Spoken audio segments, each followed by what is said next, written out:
बैठा, बातचीत होने लगी। उसके पश्चात मुझसे कहा कि महाराज मैं कुछ सेवा करना चाहता हूँ। मैं क्या क्या सेवा करना चाहता हूँ? तो क्या 10,000 रुपये का सेवा करना चाहता हूँ। आज से बहुत साल करीब 15 साल पहले का 10,000 तक मैं कुछ सेवा करना चाहता हूँ। तो मैंने कहा आपको मैं नहीं जानता, आप मुझे नहीं जानते, आश्रम में पहली बार आए हैं, क्यों सेवा करना चाहते? तो उन्होंने कहा कि शायद मैंने क्षमा पर कुछ पुस्तकें पढ़ी और मेरे मन में कुछ ग्रंथि बनी हुई थी, कुछ गांठ बनी हुई थी, उसको मैं तोड़ना चाहता हूं। तो कहे पहले से जब से मुझे याद है और जिन जिन लोगों के साथ मेरा बुरा व्यवहार हुआ, मैंने किसी को गाली दी, किसी को मारा, किसी का नुकसान किया, तो जो जो याद आते हैं सबके पास में जाकर के मैं क्षमा मांगता हूँ और किसी का नुकसान किया है तो भरपाई करने की चेष्टा कर रहा हूँ। और इसको पढ़ने के बाद अब ये सब करने के बाद मुझे इतना रिलैक्स फील हो रहा है। मेरी तो पागलपन की जैसी स्थिति हो गई थी, लेकिन अब मैं बहुत अच्छा फील कर रहा हूँ। और सचमुच में बता रहा हूँ, वो लड़का इतना आध्यात्मिक हो गया था कि क्या पूछूं। एक अंग्रेजी की लेखिका है, अमेरिकन लेखिका है, लुइस एल हे। उनकी एक पुस्तक है you can heal your life, उसका हिंदी एडिशन में मिल जाएगा, you can heal your life. उसमें क्षमा के बारे में तो अद्भुत बताया। एक समझ लीजिए, हम घर परिवार में जिन लोगों के साथ में पत्नी ने कुछ गलती कर दी और उसको लेकर के हम गुस्साए, या पति ने कुछ कर दिया, या पुत्र ने कर दिया, बहू ने कर दिया, उसको लेकर के आपके मन में गांठ बन गई। अब उसको लेकर के आप खींच रहे हैं, 2 दिन बहुत बात नहीं कर रहे, 4 दिन बात नहीं कर रहे। अगर तुरंत आपके मन में आया क्षमा कर दिए, ग्रंथि टूट गई, रिलैक्स हो जाएंगे, सहज हो जाएंगे, देख के मुस्कुरा दो। प्रत्यक्ष स्वर्ग होगा। तो उस युवक ने कहा कि इसके वजह से मैं बहुत रिलैक्स फील कर रहा हूँ। लुइस एल ने लिखा है कि शरीर में बहुत सारे, जैसे मन में गांठें बनती है ना, द्वेष की गांठ, क्रोध की गांठ, तो इन गांठों की वजह से शरीर में भी गांठ पैदा हो जाते हैं। मानसिक तनाव की वजह से भी शरीर में भयंकर रोग आते हैं। कई मेरे मित्र हैं डॉक्टर, मनोचिकित्सक, वो लोग कहते हैं 90% बीमारी शरीर में मानसिक ही होते हैं। मन ही शरीर में रोग उत्पन्न करता है। और हम जब मन से रिलैक्स होते हैं, मन हमारा सहज और शांत होने लगता है, तो वो सब दो रोग है वो भी टूटने लगते हैं, ग्रंथि टूटने लगती है और हम अच्छा फील करने लगते हैं। तो मैंने कहा कि क्षमा कर दो और क्षमा मांग लो। ये साहस नहीं है किसी पास जाकर के कि क्षमा मांग लो, तो मन ही मन वही बैठ करके क्षमा मांग लो, मन से रिलैक्स फील करो। और प्रातः उठ करके फिर से अपने इष्ट गुरु को याद करिए, सबको धन्यवाद ज्ञापित करिए, सबके प्रति मंगल भावना करिए। और एक सूत्र आप लोग जानते हैं, सर्वे भवन्तु सुखिनः, सर्वे सन्तु निरामया, सर्वे भद्राणि पश्यन्तु मा कश्चित् दुःखभाग् भवेत्। सभी सुखी हो, सभी निरोग हो, सबका कल्याण हो, इस संसार में कोई दुखी ना हो। जब हम जो भाव अहोभाव संसार को देते हैं ना, जो हम अस्तित्व को देते हैं, वही लौट करके आता है। आप खेडूत हैं, किसान हैं, बीज डालते हैं, जो बीज डालते हैं वही मिलने वाला है। आप गेहूं डालेंगे तो आपको धान नहीं मिलने वाला, बाजरा नहीं मिलने वाला, तो जो दोगे वही मिलने वाला है। अब एक चीज समझ लीजिए, हम प्रेम देंगे तो प्रेम मिलेगा, क्रोध देंगे तो क्रोध मिलेगा, द्वेष देंगे तो द्वेष मिलेगा, घृणा देंगे तो घृणा मिलेगा। तो आप क्या चाहते हैं? क्या चाहते हैं? अगर स्वर्गमय जीवन जीना चाहते हैं तो प्रेम दें, करुणा दें, स्नेह दें, सहजता और सरलता जैसा। ये जीवन विज्ञान को समझना चाहिए, जीवन शास्त्र को पढ़ना चाहिए। और जब आप सहज मन के होते हैं, जब कॉम्प्लेक्सेस फ्री माइंड आपका होता है, तनाव रहित मन होता है, सहज मन होता है, लोगों के साथ आपका व्यवहार अच्छा हो जाता है, आप इसी जीवन में स्वर्ग अनुभूति करते हैं। और दूसरी बात है मोक्ष।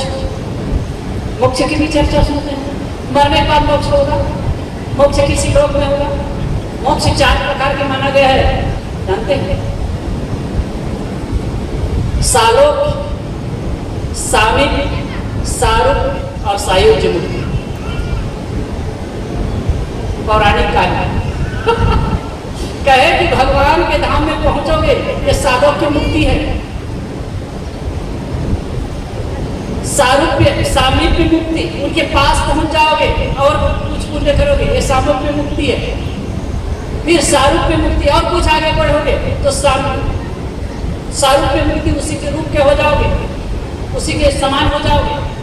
और सायुज्य मुक्ति, उसी से मिल जाओगे। ये केवल एक परंपरा का कथन है।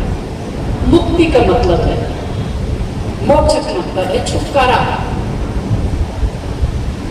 छुटकारा,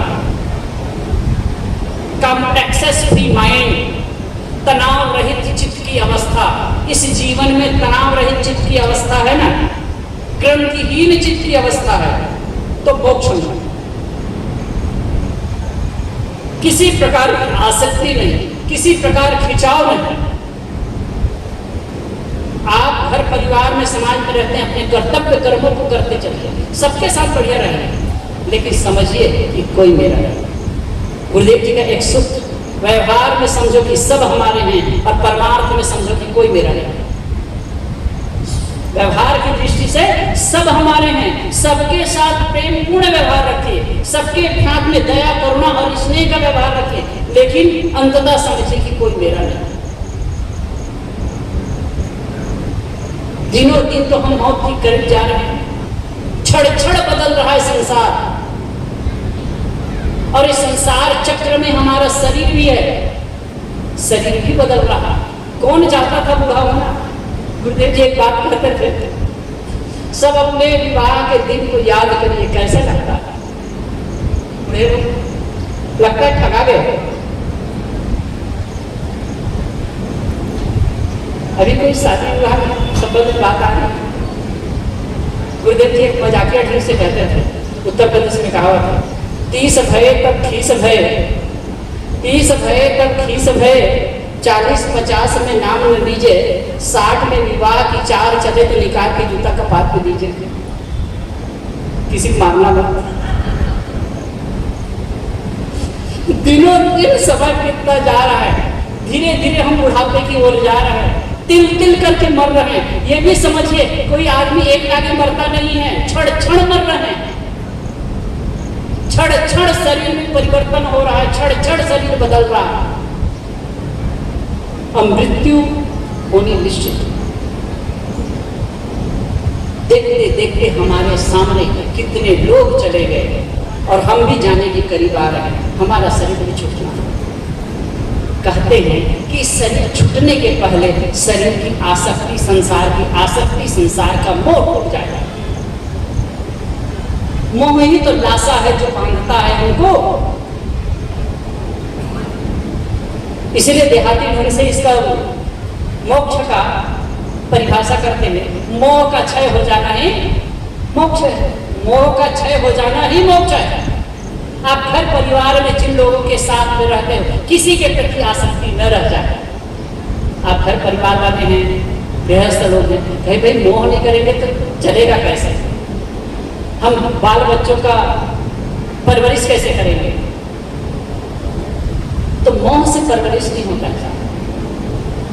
मोह से क्या नहीं, आप अपना कर्तव्य समझिए, कर्तव्य समझ करके करिए। वही समझिए ना, व्यवहार में सब मेरे हैं और परमार्थ में कोई मेरा नहीं।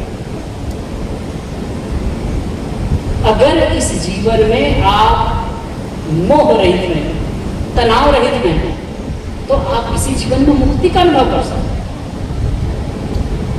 ग्रंथहीन चित्त की अवस्था है तो मुक्ति का अनुभव कर सकते हैं। और अगर प्रेमपूर्ण आपकी मनोदशा है, प्रेमपूर्ण चित्त की दशा है, तो आप स्वर्ग की अनुभूति करते हैं।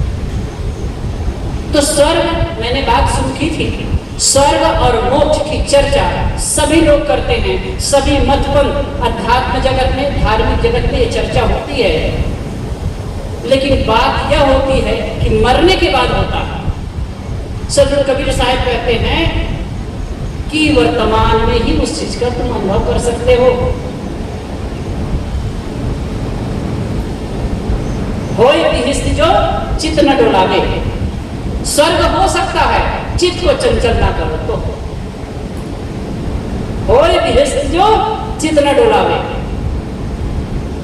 और जो तू चाहे मुझको छाड़ सकल की आस, मुझे ऐसा हो रहा है उस सबसे तेरे पास। साहब कह क्या कर रहा है, जो तू चाहे मुझको, यदि मुझे चाहता है, यदि आप चाहते हैं, हम मानते हैं कि मैं कबीर बनती हूँ, मैं कबीर साहब का भाई हूँ, कबीर साहब को मानता हूँ। साहब कहते हैं जो तू चाहे मुझको छाड़ सकल की आस, सबका आशा भरोसा छोड़ दो, मुझ ही ऐसा हो रहो, मेरे जैसा निष्काम तुम हो जाओ, सब सुख तेरे पास, कहीं भटकने की जरूरत नहीं, कहीं उलझने की जरूरत नहीं। किसी से मिलकर के मोक्ष नहीं होता, किसी से मिलकर के स्वर्ग नहीं होता। आपकी चित्त की मनोदशा ही, चित्त की दशा ही, मनोदशा ही निर्भर करता है, मनोदशा पर ही निर्भर होता है कि आप स्वर्ग में जाएंगे कि नरक। तो हम सबको चाहिए कि इस जीवन में हम स्वर्ग को भी समझें, नरक को भी समझें। निश्चित है हमारा जीवन व्यवहारिक है, हम सामाजिक प्राणी हैं, समाज में रहते हैं, लोगों से संपर्क होता है, घर परिवार में लोग रहते हैं, उनके बीच में रहना होता है, तो उनके साथ में हमारा संबंध प्रेम पूर्ण हो, बड़ों के साथ में हमारा श्रद्धा का भाव हो, बराबर वालों के साथ में प्रेम हो। कल जब समय होगा तो मैं चर्चा करूंगा कि इस पर थोड़ा सा विस्तृत रूप से। तो बराबर वालों के साथ में प्रेम का भाव हो, छोटों के प्रति स्नेह हो और दिन के प्रति करुणा का भाव हो, यह भाव रख करके आप अच्छा अनुभव कर सकते हैं और इसी जीवन में मुक्ति का भी अनुभव कर सकते हैं, यदि अगर समझने लगे आप कि मेरा इस दुनिया में कोई नहीं। व्यवहारिक दृष्टि से सब हमारे हैं और परमार्थिक दृष्टि से कोई मेरा नहीं। आपने मेरी बातों को ध्यान से सुना, आप सबको धन्यवाद। सारे प्रेम से बोलो सदगुरुदेव की। तो बहुत ही गंभीर साहब के सुन रहे थे। अब ये वंदना करते हैं, प्रसादी वितरण होगी।